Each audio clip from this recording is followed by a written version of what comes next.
adjustments to the agenda. And I gave you all an updated agenda with 2 adjustments. The first one under new business items for information retirements, we're going to add in item number 2, retirement of a CHS math teacher. And then under new business items for information transfers, we're going to add in item 7, transfer of a VRMS special education teacher to FKES special education. Alright. Period of public participation. Where is that? Any members of the public wishing to speak? Okay, approval of minutes. So moved. Second. There's 3 sets of moves. 3 sets of moves. 3 sets of minutes. I'd like to move to approve all 3. Isabel, would you like to second that? Approval of financial statements. Before you go there, we have to vote on those minutes. Oh, yeah. We have a first from Toby and a second from Isabel. Any discussion? All those in favor? Now, approval of the financial statements. Move to approve the financial statements for December 22 or December 21 and January 22. Yeah. Second. Second. Any discussion? All those in favor? Okay, we have a presentation from the travel club. So I have Mr. Dorman here, and he has one of his students with him, and we'll turn the floor to you guys. Perfect. All right. Well, thank you. First of all, it's nice to see a couple former students on the board. I wasn't fully aware of that, so it's always nice. So we'll just connect here. As some of you know, it's Winter Carnival week, so it's kind of hard to gather students this week. Everyone is extremely busy. So as you know, every time that we try to put a trip together that is a part of the travel program that's at the school, we come in to make a presentation of what we like to do. And usually we come back after a trip and tell you our experiences. So we're going to kind of combine that a little bit tonight. And we're not going to take a lot of the time, so I know that everyone's extremely busy. But the trip that we did before this was New York City, as 2 years ago before COVID, or 3 years ago. And then we had a trip planned for Washington, D.C. right before COVID, which is this trip. So we're coming back just to tell you that we would like to have the opportunity to go again. The dates that we are looking at is basically June 22nd to the 29th. I'm looking for a 7-day trip. It used to be a lot shorter than that historically. Some of you, I think, traveled with me before. It used to be 3 or 4 days. But we decided to move it to the summer, not to impact school, but also to have a longer opportunity to be there, because we're paying for the transportation from our location, so we might as well, make really get the full-time experience. So we're going to be in the DC area for 7 days, so I have an itinerary which goes over every single day, which I like to submit to students. And we have a little bit of a presentation of some of the places we want to go, but I have Connor here. And Tia, if you want to just talk about student experiences, and then, your past travels, maybe? So I did not go to New York this year, but I went to Philadelphia my freshman year. And we were there for, I think it was 4 days? 4 days, yeah. 4 days, yeah. And that was the one sponsored by Gifted and Talented, so that one was a little bit different. There was Gifted and Talented and student council students that were only there, no one else. But for this one, it's going to be a little bit different. But we did go to a lot of more educational places, I guess, if you want to say. But it was still a great time, and we still got to see many places, many things, many landmarks, all kinds of stuff. And we got to go to the mall and different things that maybe weren't necessarily educational, but they were a little bit of a break from learning. But the learning was still fun. We got to go to Independence Hall, and we got to see the Liberty Bell. do the Franklin, was it Franklin Footsteps or something like that? Yeah. But yeah, that was a little different, of course, because it was the gifted and talented one. But this is gonna be a lot longer and a lot more in depth. So we're gonna go to. Do you have the? Yeah. Connor, anything you'd like to add? I did New York twice with Mr. Dorman and Philadelphia, and it was probably some of the best memories that I'm ever gonna make in my life. Like, who doesn't want to travel with your best friends when you're young? Like, it's so much fun, and I would recommend absolutely any other student that would ever want to do it to go ahead and do it. It might be a little bit expensive, but it's worth every single penny. Genuinely. Yep, and you're almost going out of your comfort zone because you're in a new place that you probably, most people around here wouldn't get to experience otherwise, because a lot of parents just, they stay here to work, and once in a while we'll go to Florida. But we don't really get to go see many things, and a lot of people it's hard because they can't afford it, but with these trips it's a lot more affordable because it's a package. We get a lot of deals through group things, so it's a lot cheaper for travel and tickets to go to certain places. But like Connor was saying, I got to go with my best friends, and we made so many amazing memories, and I'm sure we're going to do the same for this one because I'm going with my brother for this one, so that one's going to be a little more exciting. But yeah, and we always have stories that we look back on, different things that happened and different things we saw, but it's all super fun and we make a lot of memories. And I've been on a trip to New York, LA, and Chicago with Mr. Dorman. And what you don't see behind the scenes is amazing, because that guy's running to places ahead of the group, so that when we get to places, the tickets are ready and in our hands. So it's just, it's impressive. I don't sleep, just so you know. Hard time sleeping. But the best thing for the district is a zero cost to the district. Okay, we do not go through a company. Okay, I do everything myself. So nobody's making money off the students, and I do not have to pay the bills until we're pretty much able to go. So we're not locked in ahead of time with contracts and everything else beforehand. So it's just something to keep in mind. So if we have issues like we did last time with COVID, I canceled that trip right up before, and the students all got their money back. Okay, so that's how we did it, and it's all we worked out really well from that point of view. And this makes year number 12 doing this. So I don't know if we need to go through the PowerPoint because it's just attractions, the places we're going to go for the kids and so forth. So. But that's what we're looking for, just making you aware that we would like to do this trip in June. And any questions, comments? Have you done a June trip yet since you shifted? No. No. So this will be the first June trip. This will be the first one, yeah. And traditionally we did it November, which is... Traditionally we did in November, yeah, and we just decided like to extend the days. Yeah. How many kids are you expecting to go? Well, that's the issue, okay? These trips have increased in numbers. It could be anywhere from 30 up to like 70, probably.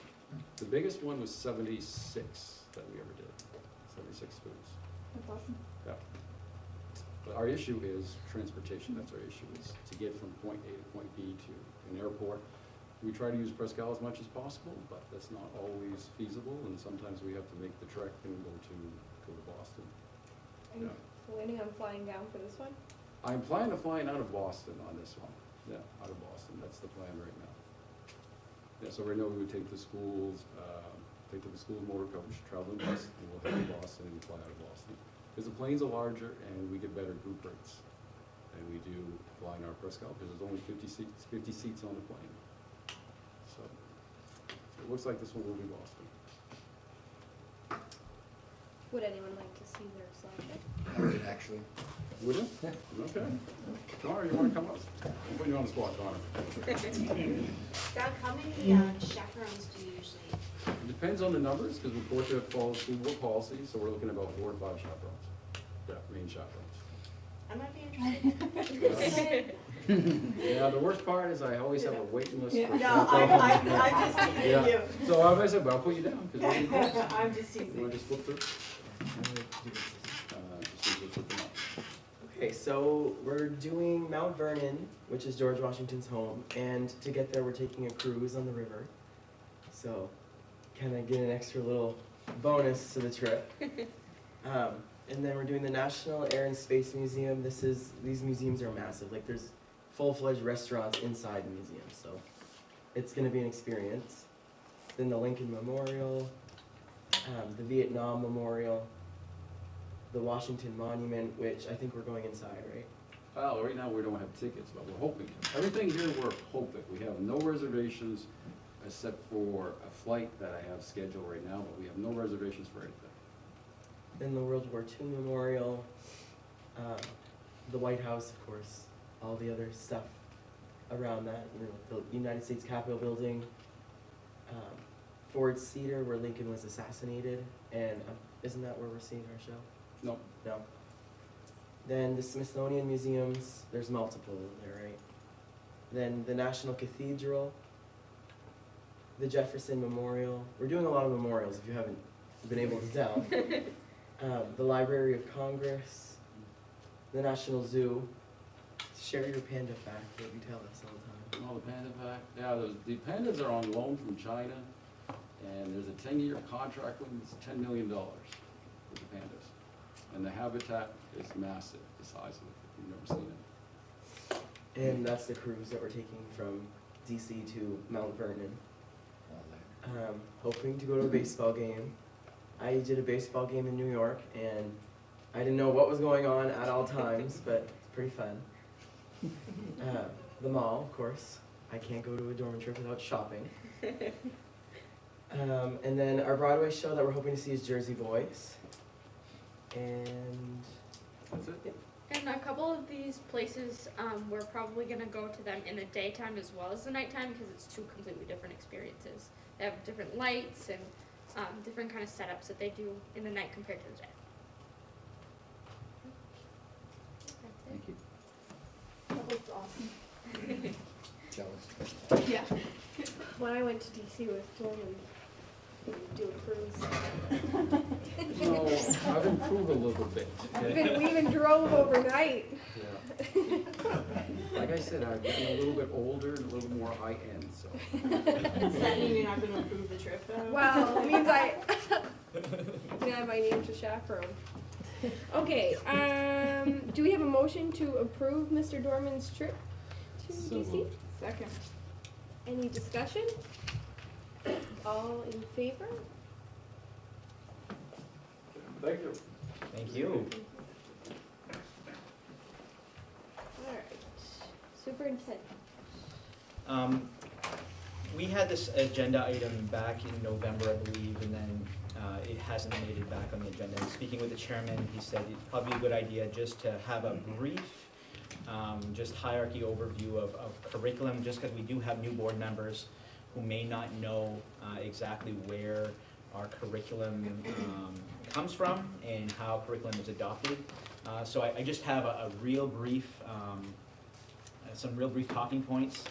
And then if Sharon wants to chime in with anything as our curriculum coordinator, I'll ask her to do that. So the first thing, in Maine does not have a specific curriculum law or requirement, if you will, with the exception that in Maine they say your school curriculum must be adopted from the Maine learning results. And what the Maine learning results are is every 3 years or every 4 years, educators from around the state get together and they go through the content standards for each of the learning results. 1 year it might be English, another year it might be science, so on and so forth. And then they make recommendations based on the changes in what's going on in education. Then those changes are brought to a committee that recommends them or doesn't, or kicks them back, and then eventually it makes it to the legislature that either approves it or not. So these are all approved learning results, and it's on the 8 content areas of career and education development, English language arts, health and phys ed, math, science and technology, social studies, visual performing arts, and world languages. For students to graduate with a state of Maine requirements and a CHS diploma, they must meet the requirements of those content standards. The state sets minimums. For example, the state might say your school is required to have at least 2 social studies. CHS adopts either what the state says or above and beyond. So CHS will say, well, we want 3 social studies. The state will say you need at least 2 maths. At CHS, we say you need 4 maths. Am I right with that? Yep, Um, 4 good max, so we're far. good. So, so on and so forth. And I'm just gonna go to math as one of the examples. It's broken down by strands in math, and then you have all of the different standards within those strands. So I'm just gonna go into here, and you can search through it by grade level, or you can search through it by grade span, however you want to do it. It's probably easier by strand, so that you can separate the different types of math. So let's take geometry, for example. And then from that, you have all of the learning results for all the grade levels that schools can use in order to adopt their local curriculum. So back of me, you see early childhood, or childhood, kindergarten, grade 1, grade 2, and you see how the progression goes through grade 3, grade 4, grade 5. So that's essentially how the standards are laid out, approved and recommended by educators across the state. And then as a local school district, we sort through that and we say, well, there's no way that all of those content standards can be covered throughout a student's progression through the years. So school districts are tasked with essentially adopting from that. It has to come from the main learning results what your local standards will be. So for us, we've kind of fine-tuned that. I'm going to go back to math. These are the curriculum standards for our MSAD 27 students that we share with the other Valley Unified schools. You can see, similar to the learning results, we have our math standards in strands by grade level or by strands. I'm going to go to the early elementary, and you could pick your measurement topic. So again, geometry, like we just showed at the main state learning result level. And we use the same coding that they use in the learning results, which comes from the Common Core and that type of thing. And then we narrow down what is going to be specific for MSAD 33 or MSAD 27 and Valley Unified, because we collaborate on this, what our requirements are. For an elementary parent looking to see how that looks on their end for their kid, of course, they can have access to their child's Empower. And in Empower, which is where we track the progress learning of our students for elementary, there's something called the target browser, where in the target browser you can sort by content standard. So I'm going to pick math again because we've been picking math. And what's nice about Empower is it'll show you a progression through years. So I'm going to deselect all of these, and I'm going to just concern myself with, how about when my child is in early elementary pre-K? What are some of the standards that they are going to work on? So this is an example of foundational level, which is primarily your pre-K kindergarten students. I'm going to pick geometry again. This is one standard for pre-K. Learners recognize and draw shapes having specified attributes. So can you draw a 4-sided shape? And if students can do that or identify it, that's one of the standards. Or learners can analyze and compare 2D versus 3D shapes. So you might have an activity of sorting 3D and 2D shapes. So that's just an example. As you look at the progression to early elementary, which is traditionally kindergarten, grade 1 and grade 2, you can see those standards build. So they build as a progression in all the standards, so algebra, geometry, measurement and data, so on and so forth. I'm going to eliminate the foundational level just so that you can see the progression. Now I'm going to add upper elementary. You can see how that builds. So through Empower, a student and a parent can see the progression as they go through the standards. How many standards have you met in geometry? How many standards have you met in algebra? So on and so forth. You can see what you might not be proficient in versus what you are proficient in, which is really helpful for that progression of learning. When they get to high school, what we've done is we've kind of phased out of Empower for high school level, and that's primarily because of a transcript issue. And we've gone to Power School, which is what we've used forever and a day. So as a parent, I go in and I can look at Mallory's progression here for all of her learning, and I can, through different classes that she has, for example, for her stats for math, I can go at her, excuse me, I don't want to send an email from this, okay. I can go to her,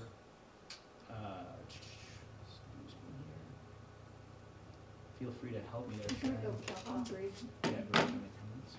You can go to her grade, her score, Right. 3.5 or whatever it Yeah, is, and click on the score. and then you can see the standards. So the standard There it grades are is. at the very top. Yeah. So it'll break it down by standards and how she's done in the different activities, so on and so forth, for all of that. So it's not quite as visual as Empower, but it does track a historical, if you will, historical listing of how she's met those standards in those different classes. So different learning for students and parents as we go through the progression, but it's all founded on the same standards that come from the main learning results, which are adopted by our local school district, which comes from the teachers. The teachers work collaboratively as grade level teams, as consecutive grade level teams, and they sort through this. You know, you have second grade teachers talking with third grade teachers about, okay, in second grade, they really need to learn this in order to be ready for third grade. And in third grade, they really need to learn this to be ready for fourth grade. So you have that continuum of discussion with grade level teachers, middle school communicating with high school teachers, so on and so forth, and it's fluid. We've been working on this for A long time. 6-7 years, and it changes every year. Not drastically, just small adjustments. You know, this is a priority. COVID changed priorities quite a bit because we weren't able to hit as many standards, especially when we were having bouts of remote learning. So we had to prioritize standards, you know. Absolutely, students need to learn this, this, and this, and obviously everything's important, but through the priority standards, we can actually, you know, we can say that those things are necessary for the next grade level. Sharon, did I miss anything? No. We're actually doing some work now where we're identifying those priority standards. If you went to ELA, target browser for elementary, you would see that. And we're using 3 criteria to determine what is priority. So leveraging, like, is this the one and only time? Is this a cross-cutting curricular skill that they will use in other content areas? If they are, then it makes it a priority. So there's criteria that we're using to determine what is priority and not. So everything that you see that has a graduation cap in the standards, that's been identified as a priority standard for kindergarten. So we narrowed down because we found that it was nearly impossible for all the teachers to do, that's just reading alone, ELA alone. So we're narrowing it down to things that are measurable and that things that are essential for the next grade level and for them to build upon. So we're doing that work. We should be finished up to grade 6 by May. And then we're gonna be doing the same with math, pulling out some of those standards. So it becomes easier for a child to get a 3 because currently right now they might show a 2 because they're the early cluster. We're gonna be pulling out those essentials targets so that a student can show proficiency at a 3 level and parents have a better sense of where their childs are at rather than just everyone having a 2. So, I have a question. yeah, go for it. So there's some targets that they come back to, you know, they might not expect to be proficient at second grade level because they only really master it at 5th or something like that. And remember we had talked about pulling those out so that there would be proficient at, because if you can't get a 3, That's it what was I'm, freaking people out. Is Yep. that's what I'm you're talking about, So- yeah. Yeah, what we had was clusters. We had early elementary, late elementary. Now, if you can see above me, English language arts, it's all by grade level. Okay. So you hit those targets by grade level And so some of these, you might hit them again in the next year, in the spiral. and so you can Correct. you get proficient here and then you get proficient. Correct. Yeah. And we'll go through the needs assessment in a little bit, and you'll see that that was a frustration for our staff, which is why we're addressing it now, and it's not there yet. So it's difficult for staff to communicate a system when parents don't still quite understand it. So we're trying to make the system match what the parents will understand, and still stick with our pedagogy of what we believe is right. So we think the grade level grouping of that or separating of that is going to make things a little bit easier. Because I don't want to know if my child's going to be proficient in 3 years, you know, grade 3, 4, 5. Then they'll get there. I want to know in grade 3, are they there, or are they where they're supposed to be grade 4, grade 5? So we might pull out maybe 6 math standards for grade 3 that are really critical stepping stones for the next step in the cluster.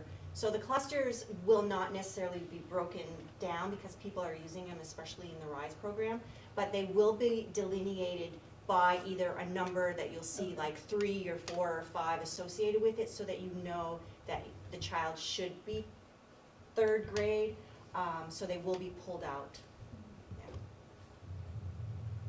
That's kind of like the 10-minute tour of curriculum. Most of the time when you hear the word curriculum, you're thinking about the materials we buy to teach students with. And curriculum is more than that. Those are curriculum materials, so we align the curriculum first, or we identify it, which is the standards. And then when we're shopping for materials, which we've done a lot with our ESSER funds, we're trying to find a program that best matches what we do. So we get samples. We get samples of this company, this company, and this company. And our teachers look through the scope and sequence and see how does it match with what I do in my classroom, so that it's, you know, it's a system that works for us.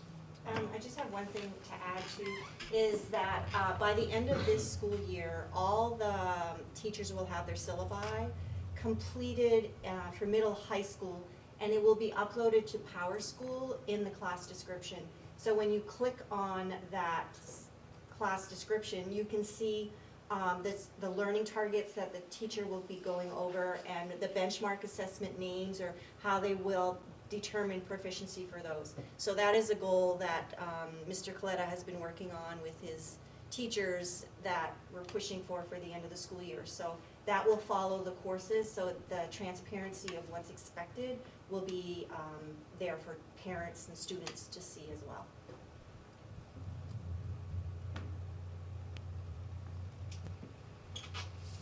We've been at a meeting for half an hour, and we've been talking about curriculum and student trips. That's exciting. Any questions on curriculum? If you have afterthoughts, which usually occur, just shoot me an email, and I really enjoy talking about this stuff. So feel free to, you know, plug away, and I'll try to do the best I can to guide you. All right. Thank you.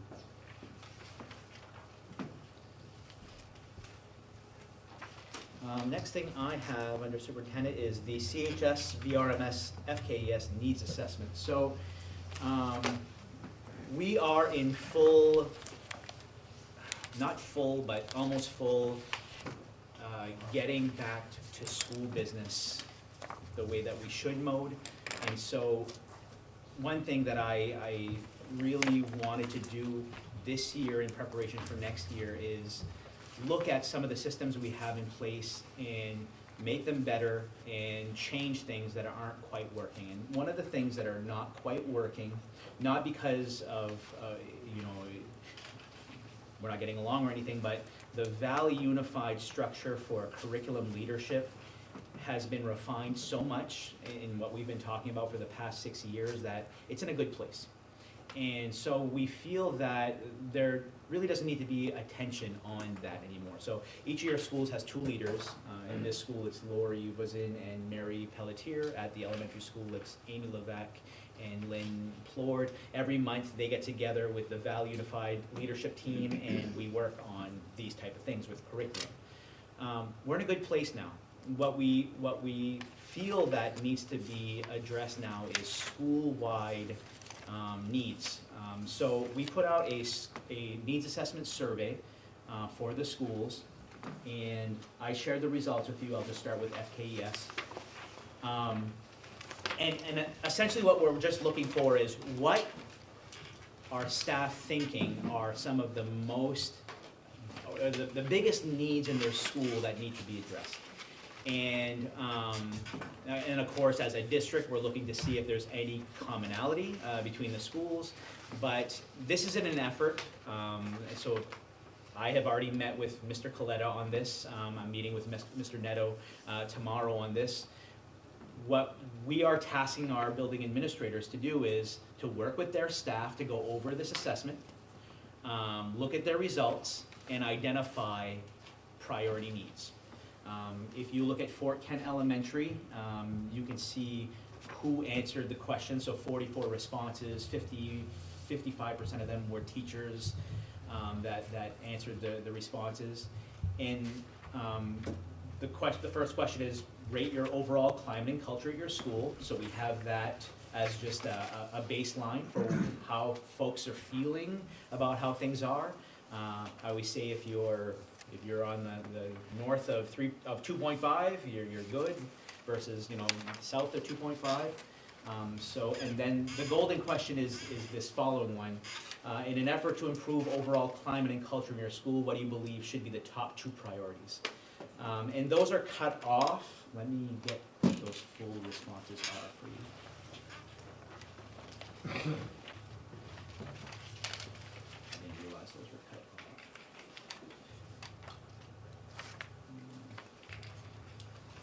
So as you look at your list, going from the top down, that first one right here is improving the school student behavior management system. The second one down is improving the school student support team system. The next one, the third one, is improving the overall use of school-wide data. Then the fourth is improving the school grading, scoring, reporting system. Then improving the school curriculum resources. Improving the school social emotional support system. Improving the school's response to equity and inclusion. And improving the referral process for identifying special needs learners. Improving school safety, or overall school safety, and then improving internal school communication. And then there might have been some standalone answers that individuals put as their own. So you can see from Forecan Elementary, your primary #1 response is the grading scoring system. In speaking with a few staff, including the school leaders from that building, it's more of an issue of equity than what the actual system scoring grading is. It's more about equity across the board.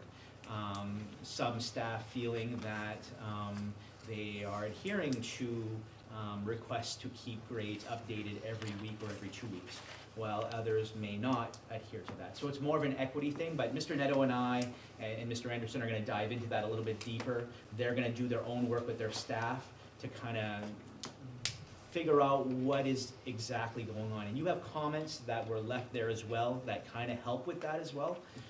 Some are saying, clear as day, this is confusing for parents. We need to make it clearer for parents. Some are alluding to a fact that it's not equitable. Some are, so there's different answers there, but they all go back to grading, scoring and grading. The second one is the first one, and that would be the overall behavior student management system. And this is something that's already on administration's radar. Mr. Anderson and Mr. Nadeau have been working on a system for PBIS and trying to roll that out to staff.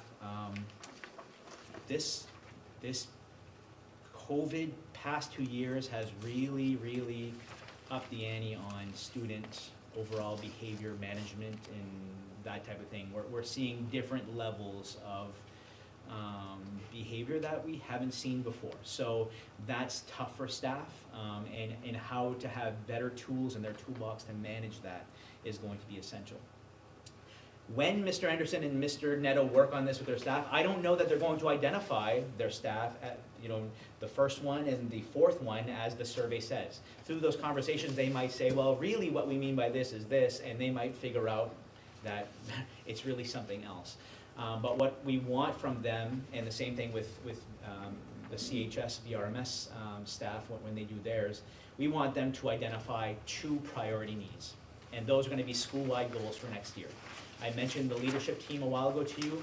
Our leadership team structure next year is going back to district leadership teams specific to the schools. So you're still gonna have 2 leaders from the middle high school, 2 leaders from the elementary. They are going to work with their elementary administrators on the school-wide goals. It's not gonna be Valley Unified, it's gonna be specific to each school, because each school's needs assessment is very unique and very different, and we have to address the school needs before we can carry on with any bigger picture things. Before I let you ask questions, I'll just quickly go over the CHS needs assessment. Similar response rates, so 45 responses. Larger majority of them are the teachers or learning facilitators or interventionists, almost 67%. You can see the rating on the overall climate and culture in the school. Again, strong rating on climate and culture. And then you can see from these responses as well, grading and scoring is the leading #1. This staff, as Mr. Kaleta can certify what I'm saying, this staff has become frustrated with some changes that have been made in moving from Empower to Power School, and how that's really changed the flow of that. So now you have staff questioning whether PBIS should be the process moving forward, or should we move back to a Carnegie system? So there's a lot of questions on that, and Mr. Kaleta has already been working with staff. He's formed a roundtable of 1 teacher per grade level, and they are examining what the issues are a little bit in advance of the school-wide goal for next year, which he has already indicated is going to be one of the primary goals for this staff. And then looking at the other response rates, your second leading answer was social emotional supports. We can't say enough about how much that is a need in today's society. So Mr. Kaleta and Mr. Doucette will do the same thing, work with their staff, identify 2 goals, and with their leaders, they're gonna create a plan for next year to address those goals. This is part of my introduction into our district strategic planning. When we last spoke about strategic planning, we agreed that pushing it off a little bit to address some Valley Unified issues would be best. I'm proposing that as we roll into next school year with these school-wide goals, it would be the perfect opportunity to engage that strategic planning process wrapped around these school-wide goals, and in order to future inform ourselves about goals for the following year and the year after that. I think it's going to be really important that we're focusing on what works, what doesn't work. You have all said, don't bring me roses and perfume, show me the good, bad, and the ugly. That's why we're presenting to you right from the staff what they're feeling and what they're thinking, and we think it's important that we address it in our goals next year. What's the first line say? Improving the school student behavior management system.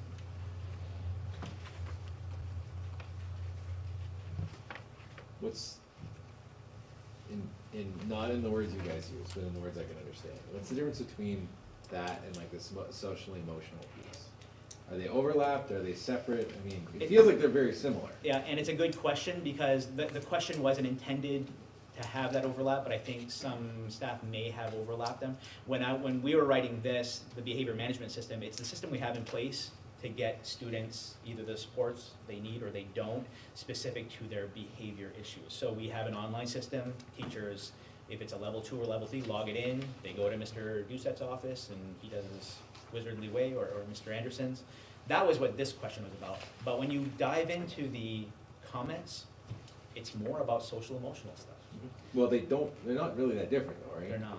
It's the why. The people that I work with who are in jail have social emotional issues. It's the why behind everything. And it might be the why behind the learning issues too, and that's a big one. That's a big one. Yeah. So we're hoping through the conversation with staff, those type of things will come out. And, maybe it'll come out that it's really a social emotional thing. Or maybe it's an equity and diversity thing. We're not quite sure how that'll all pan out. You only get what you get from a survey based on the will of what people answered based on what they understood. So through those conversations, we'll dig in a little bit deeper.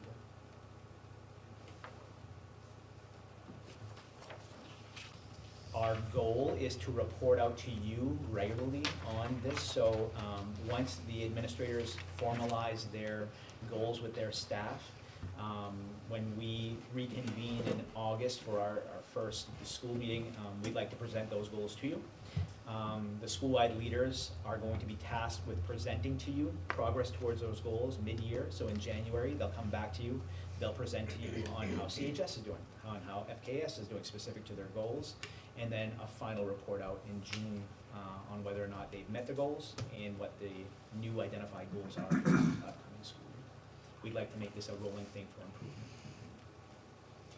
One thing on here that I noticed that I think we talked about before, and it may not come up through this, but I think it's something that bears paying some attention to, is when the kids take these STAR tests, and I'm seeing a lot of folks saying, why aren't we using those results in determining how we plan and we move forward? I think that's a really good question. Yeah. Like, why aren't we using those things as we move forward? We do it in pockets. We don't do it systematically very well. One of our focuses this year was to improve the student support team system, and that's kind of opened the eyes of, oh, that data is there that we really need to use and tap into. We also have to be careful about testing fatigue, because now the state requires NOEA testing twice a year. So we had 3 STAR tests, now we have 2 NOEA tests, and it almost feels like too much testing. So through conversations with the administrators, we might have to dial back on STAR if we're going to use NOEA, which is a progress monitoring tool. You know, let's go fall, spring on the NOEA, let's go winter, spring on the STAR, something like that, so that we're not exhausting our kids with too much testing. Yeah, it'd be nice to know that it was being that the data, because I hate to see a data pool go unused. Yeah, Forecan Elementary still utilizes a lot of data. They still have data team meetings, data wall for that purpose. They still have the data wall. So they do a lot of that for grouping and regrouping for especially the teachers that. I'm just thinking of the 3rd grade team. They group and regroup for math. So that's one thing that they use heavily, is that we still use it for identification of Title I learners. So it is used here at Forecan Community High School. They're starting to use it more and more as well to determine which students are placed in advanced classes and not. So it's taking the time to dive into that data. It's, you know, invest in it. Other questions? All right, thank you.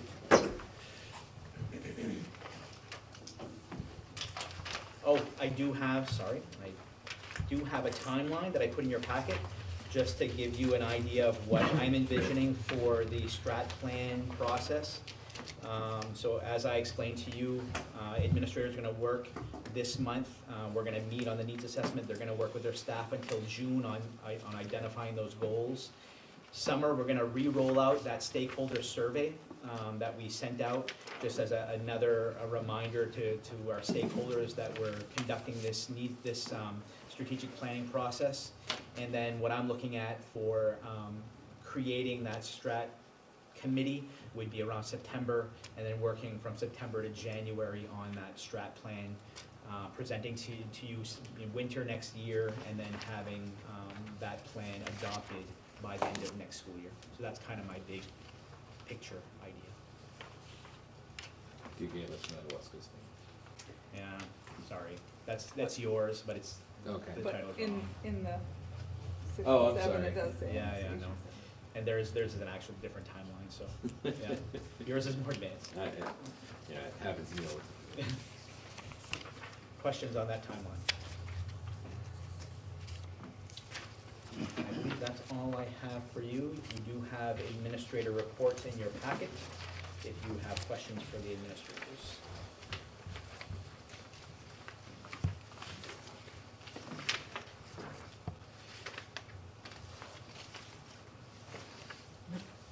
Okay.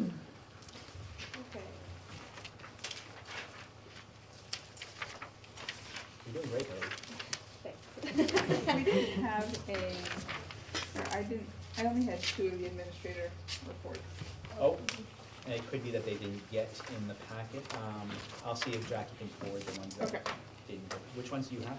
I have Mr. Kaleta's and Jill Kelly's. Okay, I'll check on the other two.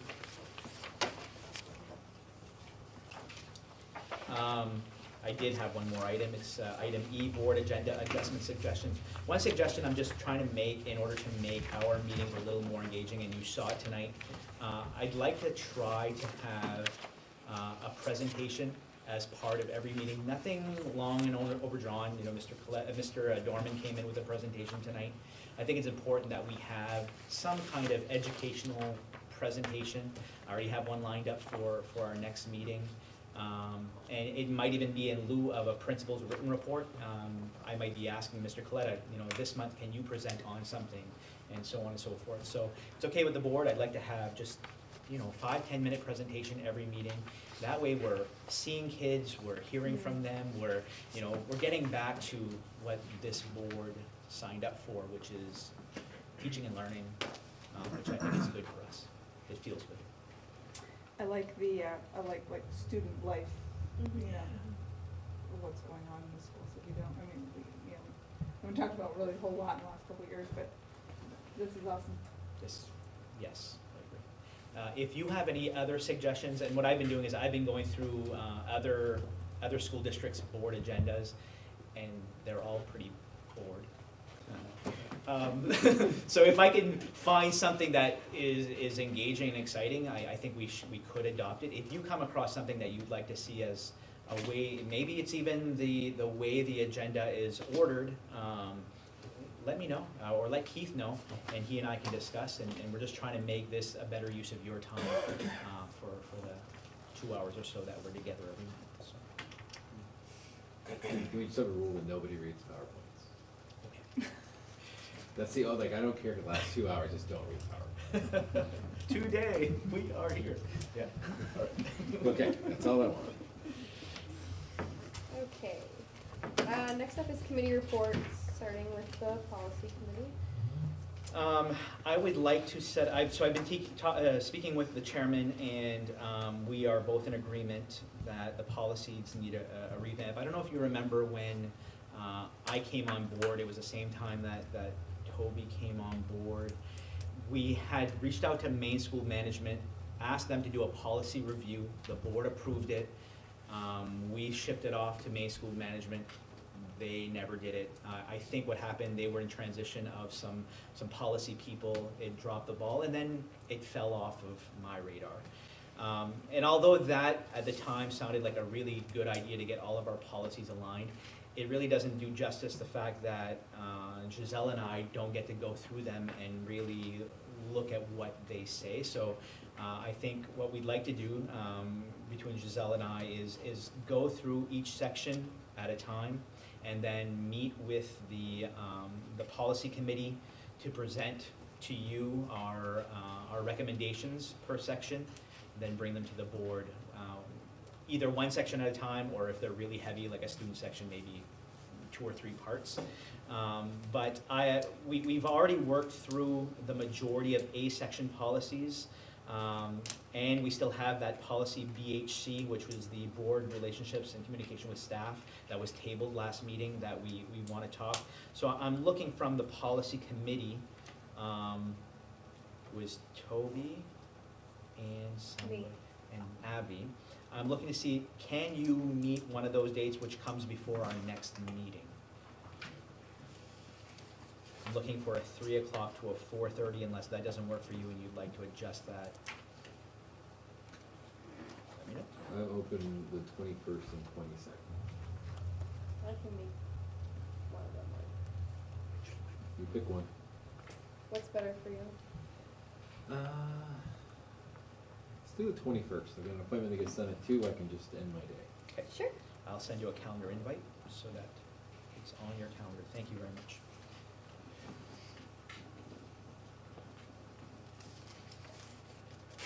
Okay. Next, under old business, is the SAD 27 board planning discussion. We just have a reoccurring item for Valley Unified. So we had a Valley Unified board meeting last night, and I thought maybe it would be a good opportunity for Toby and Gary to kind of update you on some of the ILA language proposals that went before the board yesterday. We, there were some proposals made to the Valley Unified Board last night. I think they were, it's definitely a good starting point from my perspective. I think will be, it feels like the other board members are very much like, it doesn't feel like there's a lot of conflict anymore, which is really nice. Everyone was pretty much like, yeah, we can manage this, we can deal with it. I think as we go forward, we're gonna continue to make some changes. I think it's gonna go from being an area of contention to one where we can use it as a tool, I think as it was intended, and one that we can work pretty well together on. I felt pretty good last night about the meeting. We talked about, and it always confuses me, like when a school can leave versus when it's up for renewal. Some discussion about having the first renewal start next year, so if a school wants out, that would be a good time to do it. They'd have a year, they basically have to give a notice. I don't think they would be able to, because they would have to give notice in December. I thought about this after. But it's something we can talk about. I think everyone was on board that we should start by looking forward, not looking backward, not setting deadlines that we've already passed. The opt-out thing is still there. I think they were looking at basically 2 to 2.5 years on that. I think that's something that we as a board here should discuss and make sure that's acceptable, but not tonight. And the board representation. Board representation, oh yeah, sorry. I was in Augusta last night, I drove up today, so, down, up. It's been a long couple days. We agreed that we would have 2 representatives from each board, and we would do a fractional representation. So, currently, SAD 27 has 50.7% of the share of the pay. I think SAD. It's on the screen, too. Oh, look at that. I was gonna give the percentage bits and pieces, but it's like, I think 33's got like 15.56, Yeah. and Madawaska's got 33.8. 33.75. So, the reason it's important, and I'm bringing it up not to be a grouch, and I didn't bring it up last night because we were among friends, is that we get rounded down. I don't know if anyone cares. The other two schools get rounded up. On a majority vote, it will absolutely make a difference. On a 2/3 vote, it won't make any difference at all. And right now, as it's set up, we're not going to review our percentage until we do a renewal, which would be depending on when we do our renewals. So we could be stuck with this percentage despite the fact that we could go up to 55 or 56 or 57% in the next 2 years, and we would still maintain only a 50% sharehold. So I think it's something going forward. I mean, this wasn't a final say, we didn't vote on it, but I think it's something the board needs to be mindful of and decide how we want to manage that. I may not be here in a month, so I'm telling you now, if you are here and I'm not, I think it's something you're going to want to revisit. Because it's one of those things that could potentially be a cause for strife and ill feelings down the road. So be mindful of it. I'm putting a big red flag in it. Okay? If I'm here next month, I'll do it again. If I'm not, you guys are on your own. So that was important. There's another piece that was talking about what happens if somebody puts in a notice, like if Madawaska or say, you know what, we're done. There's some language about what they can vote on and can't vote on while they're in limbo. Because it basically, if one of the 3 decides to leave, they're going to be in this limbo stage for a period of time, from the time they give their notice to the time they're actually gone. During that limbo stage, there's going to be some language about exactly what the district that's in limbo can and cannot vote on. Okay? So that's another place I think we should put some good time into and pretend it's us and pretend it's somebody else. We should always, I think anytime we're doing with this, we should always be thinking not only how does it benefit or hurt us to do it, but how does it benefit or hurt our partners? And I think we're gonna make better decisions if we're constantly looking at this as if it could be us or it could be Madawaska.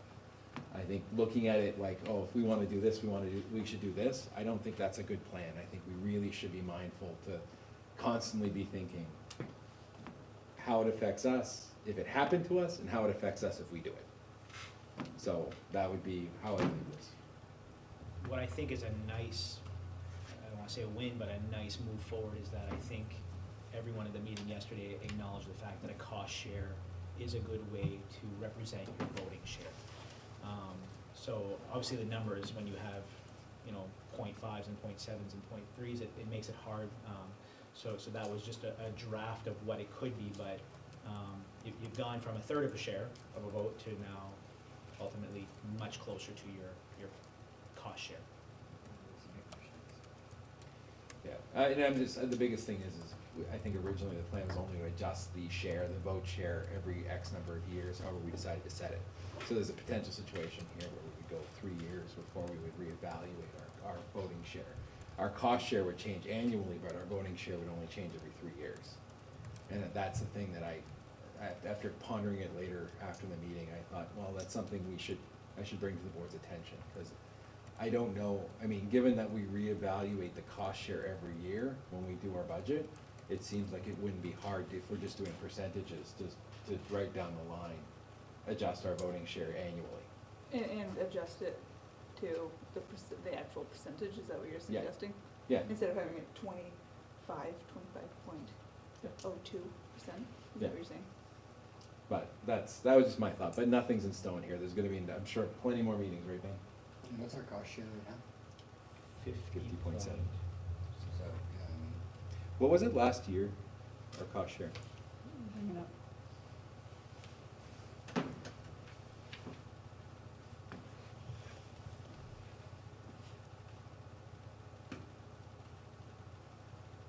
So, yeah, this year, SAD 27 is 50.7, 33 is 15.74, and Madawaska is 33.56.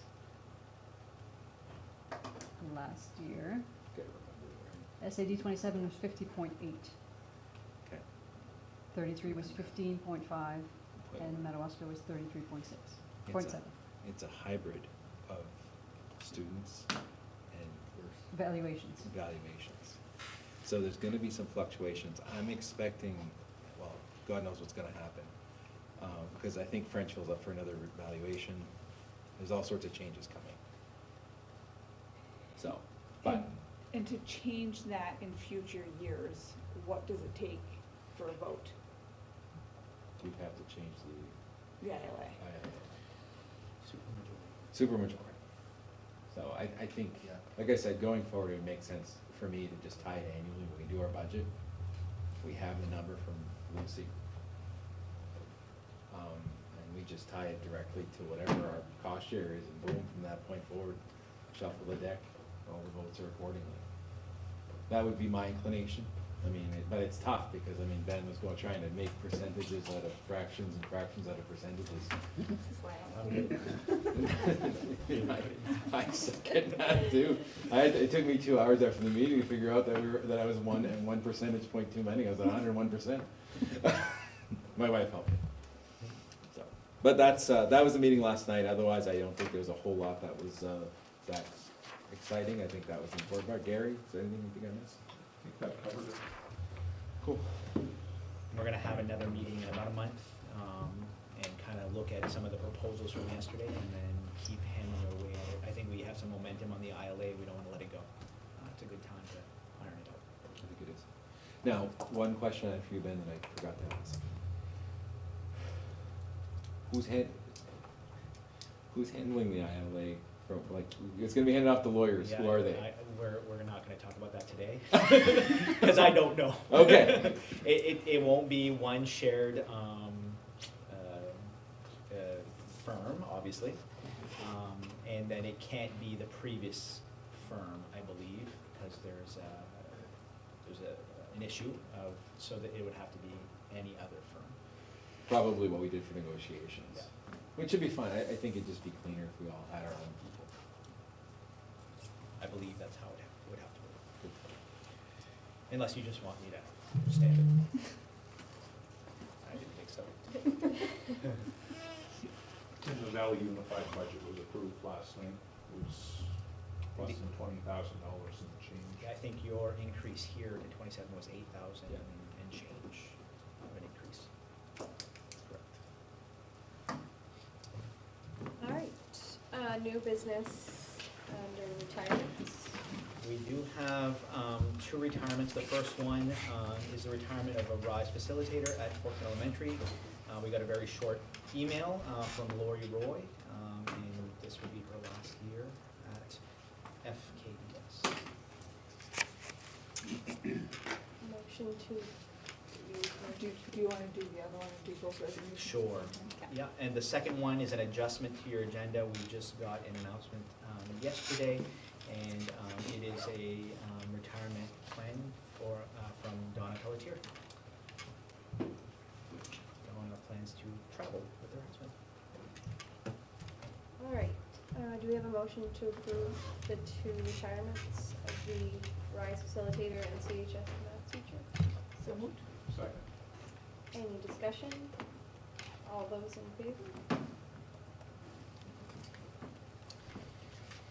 We have a slew of transfers just to make you aware of, so try to follow the domino effect. We have a transfer of Forecan Elementary special ed teacher to grade 2. So this was Tessie Taggart's position that she resigned from early this year. We had a long-term sub this year. Bev Pelletier has been long-term subbing. Bev does not qualify for an in-house transfer because she does not belong to the teacher union group. So it was opened up to all the other teachers, and Kelsey Landry submitted a letter of intent. So we accepted Kelsey Landry's transfer request to grade 2. Then we also had a, because Lori Roy's retirement announcement, we had a transfer request to go to RISE from Amber DeVoe. And so we approved Amber DeVoe's transfer from grade 4 to RISE. We had a transfer of a Forecan Elementary Ed Tech 1 to CHS VRMS, so we did have a vacancy here at CHS VRMS, and Desiree Hafford did apply for that transfer, and that was approved. Then, because Desiree transferred from Forecan Elementary, we had her position open up at Forecan Elementary, and your notes are incorrect. The person that I put in your notes actually refused after it was awarded to her, and so the new transfer was awarded to Julie Babin, another one of our temporary support personnel. So Julie Babin was awarded that transfer to an Ed Tech 1-on-1. We had a transfer of a part-time driver to a trip driver. It's not typical to have a part-time driver transferring in-house, but this part-time driver was essentially working full-time. And so we've asked this driver to reduce some hours. Graciously, he has agreed to do the trip driving. For those of you that don't know, trip driver, that's our drivers who are first put on the athletic trips or the day trips if we're going to Prescal, to the Malcolm Institute in Easton or something like that. The trip driver is assigned first. So we did approve the transfer of Bob Daigle from part-time driver to trip driver. Because we moved Bob Daigle out of that part-time driving position, which is essentially a full-time, we talked to the union and said, hey, this is really a full-time position. Let's transfer one of our night custodians into this full-time day position. So we've transferred Leonard Plord from the night shift to the day shift so that he could fill what essentially Bob was doing before. Because Leonard transferred and we also had an opening for an evening custodian, we now have some hires to recommend. I think that was it for transfers. Oh no, I had one more transfer, right? I had an adjustment to the agenda. We had a transfer of VRMS special education teacher to Forecan special educator. So because Kelsey transferred out of her special ed position to grade 2, that was an opening, and Maureen Charette here at VRMS applied to transfer to Forecan Elementary, which was approved. So now we have an opening at VRMS, special ed math. Yes. I'll send a flow chart later. It's always wonderful when we can work with the union on filling in-house transfer, vacancies with in-house transfers. It's wonderful that we're doing it in February, March, and not in June and July, because that would be a lot. So we're okay with all of this. It's just we have to wait for one to move, and then another moves, and everyone's filling in, and we think the dust is settling in now. We're just gonna have openings. So your grade 4 is open out, because nobody requested that transfer. So we will be interviewing hopefully soon for the grade 4 position, which was Amber DeVoe's position. And then if we don't have any in-house transfers for Marine's position, we're gonna be posting that as well. But we have to keep it posted for 5 days. How does it look for people to fill the 2 vacant teacher positions that we're gonna have internally? Do we have people qualified that are in the ed tech ranks that could move up, or? We have qualified people that could potentially fill in Donna Pelletier's position that are in-house. We have qualified people who could fill in for Maureen, whether or not they will or not, I don't know. And then, like I said, grade 4, we already posted and nobody looked for it, so that one actually is posted, but we already have applicants. Oh, good, okay. All right, do we have a motion to approve all of the transfers? You can, we usually just notify the board, but if you want to approve them, you can. Is everyone okay with just being notified? Okay, new hires. Okay, so because we have, we actually had 2 evening custodians. One was from Leonard and another one was from vacancy because we had somebody leave. We are recommending at this time, and you should have a letter from, or an email letter from Peter Saucier. He's recommending Steve Parody as the new night custodian at CHS. We had Steve working with us for I think 2 or 3 weeks and was doing an amazing job. In fact, we've had staff comment on, wow, things are really, really going well. So we are at this time recommending Steve, and just so you know, we've asked Steve to secure his bus driver's license within 12 months of his employment because we know we're going to need drivers. So the recommendation is for Steve Parody. Second. Any discussion? All those in favor? We have a cook assistant recommendation. You should have a letter from Melanie Legassi. She's recommending Paula Benito. Paula was here prior to COVID-19, left for a while. We've had some trouble filling spots, and Paula came back, and it's been wonderful having her back. Melanie reports that she didn't miss a beat, and she's doing a wonderful job. So we're recommending Paula Benito as the CHS VRMS cook assistant. It's actually just cook, Just cook? Yeah. Okay. just not assistant. So moved. Second. Any discussion? All those in favor? You should have another recommendation from Melanie Legassi, and she's recommending Lisa Terrio. If you remember, Lisa left about a month ago to look for employment, to assume employment somewhere else, and has come back. And unfortunately, her position has been filled, which is what Paula just filled. Am I correct with that, Lucy? Yes. So Lisa said she was okay with that, and she took a part-time cook at Forecan Elementary for the time being. So we're recommending Lisa Terrio. So moved. Second. Any discussion? All those in favor? We are recommending a CHS varsity track and field coach, and you should have a letter from Josh Nichols and Steve Doucette. They're recommending Alexa Massey for the CHS,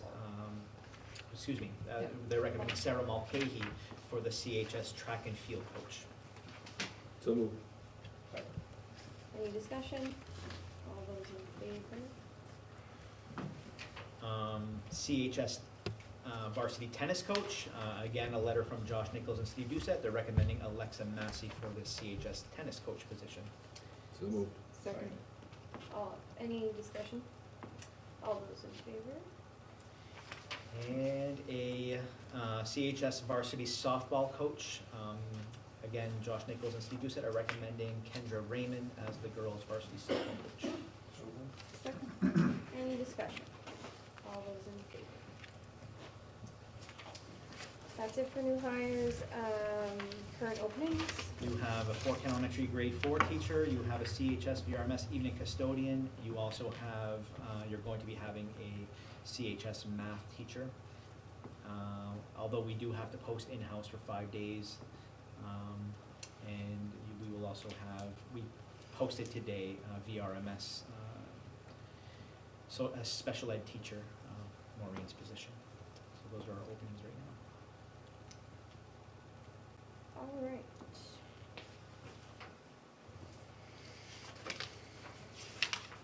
Am I missing something as far as the school?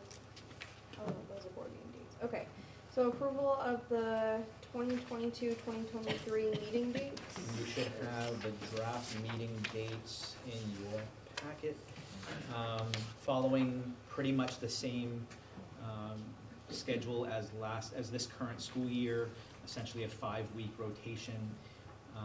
Always Mondays. The only exception is you'll see June 7 is a Tuesday. That's a referendum vote, and then you follow up with a Tuesday again on June 20, and that's because Monday, June 19 is Juneteenth.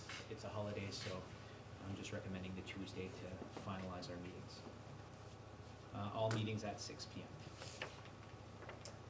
And I am, at Keith's request, rotating some Fort Kent Elementary sites early in the year, just so we can get in that building. And maybe we'll do so later on, but at least the beginning of the year, just so we can see some of the things going on in that school. Keith also recommends maybe a tour at the beginning of the school year, just so we can see new things and when things are bright and shiny. Do you need a motion for? Yes, please. All right. So moved. Second. Any discussion? Any discussion? All those in favor? And can someone go open the door? I didn't know if you heard me make the motion. That's all. Oh. Oh, I thought you were flipping that. No, I never looked at you. Thanks, appreciate it. Commentary. That's the things I can do. All right.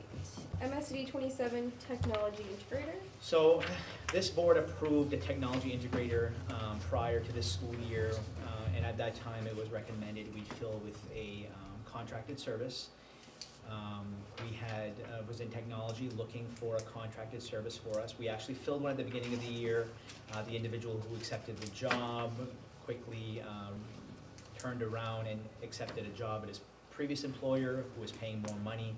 And then since then, it's, VTS just hasn't had applicants that were going to meet our need. At the same time, we've been working with our one technology person in the district, and it's been working. It's, you know, we have Debbie working some days here, some days there. Is it perfect? No. Anytime you reduce time in one building, it's always going to be a learning curve. But whereas we used to have multiple schools in the district, you know, with 2 or 3 techs, now we have 2 buildings, so one tech seems to be working quite well. We'd still like to pursue the technology integrator position, so Anne Marie held a technology advisory committee meeting, which Keith sat in that meeting a few weeks ago, and we talked about this position. And one thing that was brought up from the elementary school was the fact that, you know, we have this wonderful, rich technology, and it's going to be wonderful to have an integrator help our teachers at all levels with that, but wouldn't it be wonderful if we can also have that integrator work with our students and work with our elementary students specifically, so that they're better prepared for the level of usage when they get to this building, keyboarding skills and, you know, other skills that just don't seem to be, we don't have the time, or it's not in the curriculum to focus on. Sharon and I had actually worked on a pre-K to 12 technology curriculum back 6 or 7 years ago. And the standards are in a And the standards are in a power. So we have actually a curriculum designed for this purpose, where we have some targets for pre-K, kindergarten, first grade, second grade. So what the technology committee is recommending to you at this time is that we now kind of shift gears a little bit, continue with the integrator position, but make that position a teaching position as well, so that that person can work with the elementary learners in preparing them, as well as the teachers, which we had the vision for in maximizing the technology that they have in their classrooms. So kind of a multi-tiered approach to that, working with the students and the staff.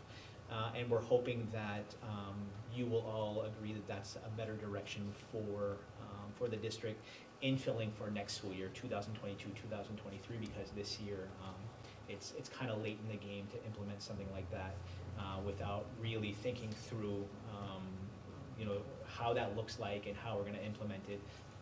So we'd like to make that proposal to you all tonight and open any questions that you have about it. We would still tell Zach if he can fill it through a contracted service, meeting these needs, he's aware of that, and he's prepared to look at a different pool of candidates, or if we want to hire in-house, it would be basically a standalone position as a district technology coordinator, which you used to have years ago. So when Sharon was hired, she was hired as that position before she moved into curriculum coordination. Thoughts, questions, concerns? I'm curious how you see this individual working with students. Do you on an individual basis or Nope. going into the classroom? So it's no secret, and those of us who have served on the committee to work with contracts, negotiations, Forecan elementary staff always come to the table advocating that they do not have enough specials.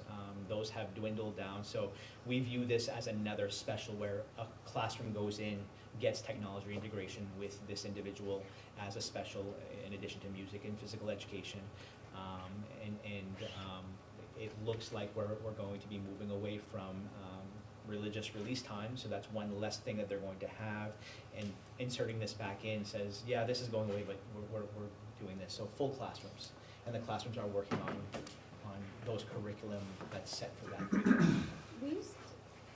We used to do this, right? Yes. Because I remember when I was in middle school, we went to the computer No. Yeah. lab and click.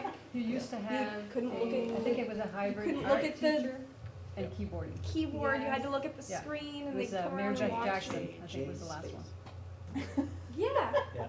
yes, okay, yes. Yes. May I interject? Yeah. One of the other things that is a need is that with the MEA assessment, a lot of our students don't have the skills to cut, copy, and paste. And a lot of this skill they need when they get in third grade. So we're missing that component of it too. And so this person would go in, like Mr. Sidor said, would be a special, will teach, instead of keyboarding, they'll still do some keyboarding, don't look at keys and type KK and all that, but learn how to do some word processing skills. Cut, copy, paste, margins, setting up letters and the curriculum's there, we have that curriculum. This is what you're gonna learn when you're in kindergarten, this is what you're gonna learn when it's gonna be building blocks. So when the students come to this building, they'll have that knowledge. They'll be able to do that. And we need that piece because we have so much technology in our district and the teachers can't do it all. We So don't we're want gonna them go to back have to that. Yeah. You joke. Any other question? It's a position you already have in the budget. It's not adding a position. We weren't able to fill it this year, so it's not like we're inserting a new. It's you have it there as a placeholder from a budget perspective, and I think as a Forecan elementary, something that we can offer. I think it's a good fit, and then also for our staff to have that support from somebody who's using the technology and dedicating their time to that. I think that's a good fit as well. Is it a teaching position? We're looking for somebody who is certified as a teacher, but it would not be part of there's no impact area for that position, so it would be a specialist. Okay. I'm just wondering who they would bargain with. I didn't bargain with anyone. Okay. But I did It's gonna have, be our 8th union. I did have my certification requirements through the DOE, so I had to send in my hours, and so I did give it to the certification board, but I was alone on an island. I was very happy there too, though. So Okay, I didn't good. seek anything else. Good. I'd like the board to approve that if you all agree. Would anyone like to make a motion? So moved. Second. Any discussion? All those in favor? And last but not least, the budget workshop. Call her good news Lucy this time of year. It's the only time of year. So in front of you, you have a little packet, and Toby, I promise not to read it line for line. I think it's okay for math, right? Yeah, I can't read math on my own, so it's hard. That's okay. The first budget workshop is usually to give you a snapshot of where we're at the moment, to kind of give you an indication of, you know, are we in trouble, or are we looking okay, or we're not. So the first sheet that you have that has a number 1 on it, that's your super summary. It's your budget by cost centers and, no, leave it dark so they don't see these numbers. So so last year we had a total budget of $13,299,000. This year, currently, where we're at today, would be a $13,901,000, an increase of about $600,000 or 4.5%. This includes your salary adjustments, it includes a couple of extra positions for ed techs, it includes increases in fuel costs, and 10% health insurance cost increase. And health insurance, we typically don't get the actual number until sometime early April.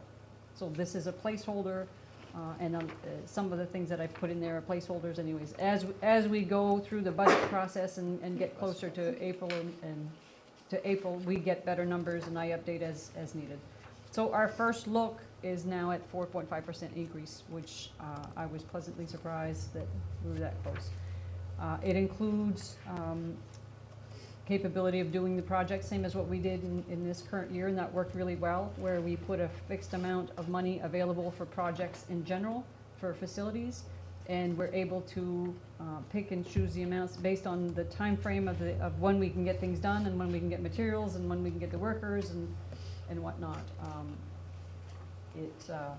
It worked well, so that's what we have in here as well. I don't think there's anything earth-shattering so far. The second handout is just the same information in just a little bit more detail. So you'll see your, in the regular instruction, you'll see it broken down by, you know, early elementary, pre-K, high school, and the salaries and the salary benefits and the supplies and whatnot. So that is just a little more broken down, and it shows you where the increases are and whatnot. And as I'm going through, I will be looking at and saying, okay, for the ones that increased significantly, what's the reason? And I always double check those to make sure, did I duplicate something? Did I, you know, does it make sense?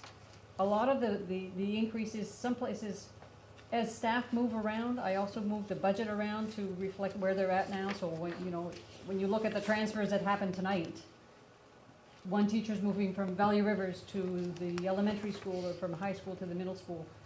So when you're comparing from last year to this year, the numbers may look like they've increased significantly, but it's just you know, maybe a higher paid teacher is moving to the elementary level, and it's just showing a decrease in one level and an increase in the other. That's why the next sheet number 3, kind of gives you the same information in a very summarized format, so it looks at all salaries together. It looks at all health insurance together. It looks at all salary benefits and whatnot. So that's your picture overall in district-wide. The first, column 7 is what % of the total budget are these types of expenses. So your salaries actually represent 57% of the total budget that we're presenting. And then you see total health insurance right now is 15% of the total budget. And then column 10 is what is the increase to this year from last year. So then I look at those categories and I say, oh, wow, you know, I've got a 23% increase in conferences, workshops, and I'm gonna go to that line, to all the lines in the budget and say, okay, why is it so high and did I duplicate something? So that analysis is yet to come, so this is just your first look at where would we be today.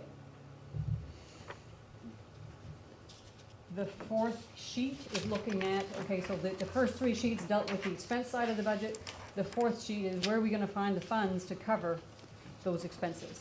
So there, I look at carry forwards, I look at state revenue, federal revenues, if it applies to it, the tuition from your tuition towns, your Eagle Lake, Winterville, Eagle Lake, Allagash, and unorganized territories, and the cost that we built out to them.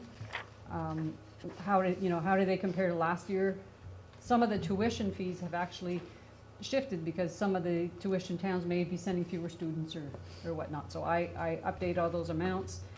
Of particular note this year is our school lunch will be changed.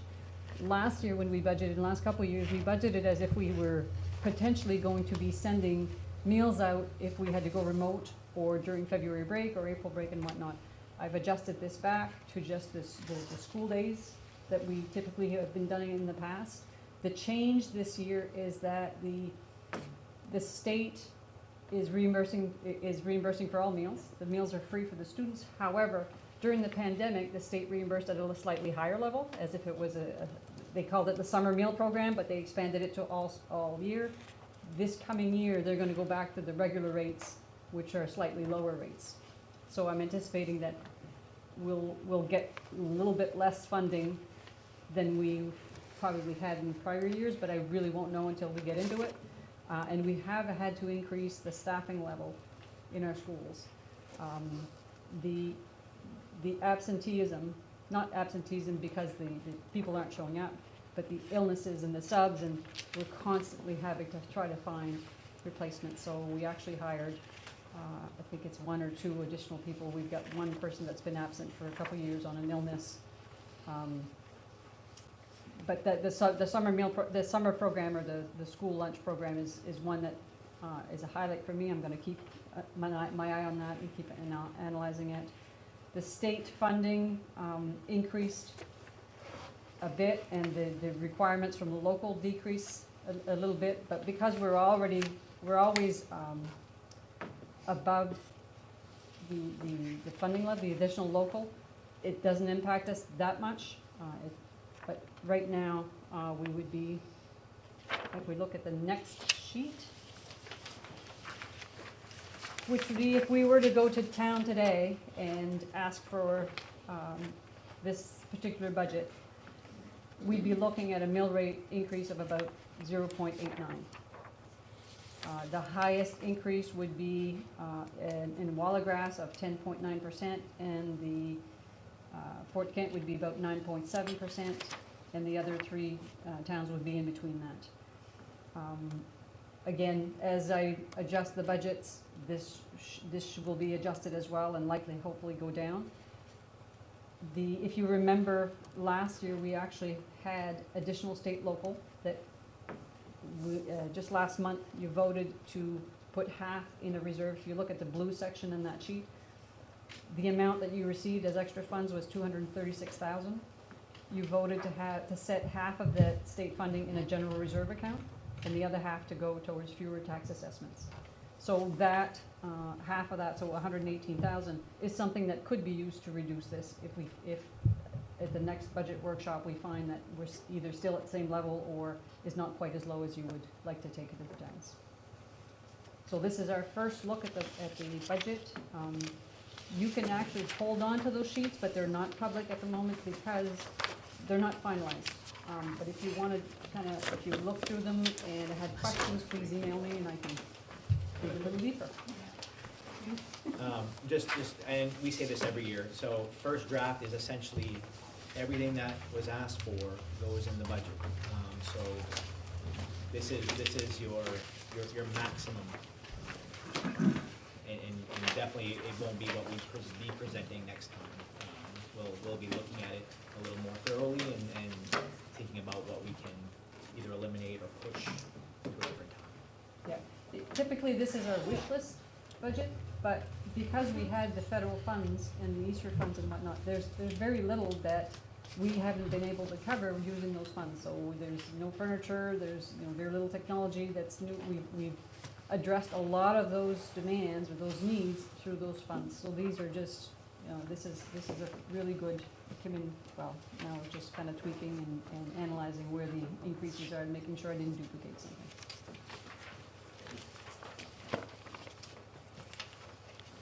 It's not on the agenda, but just throwing it out there, the snow removal on the roof of the buildings was set to have been done this week. And so yesterday, the snow was removed on this building, and today on Forecan Elementary. So if you hear anything about snow removal on roofs, you'll know that it's been removed. Before we go, Isabel, this is her last school board meeting. She's not running for re-election. I just wanted to thank you for running when you did. It was a short term. Thank you for doing it. We appreciate your time here. Good luck. Thank you. And the jury's out on whether Toby and Leroy, right? We could both not be here next We time, or both be here next Right. time, or some fluctuation of the two. Right, so best of luck to you both. Thank you. We'll see how things turn out. If, for those of you that will be here next month, the next meeting is April 4th on the schedule.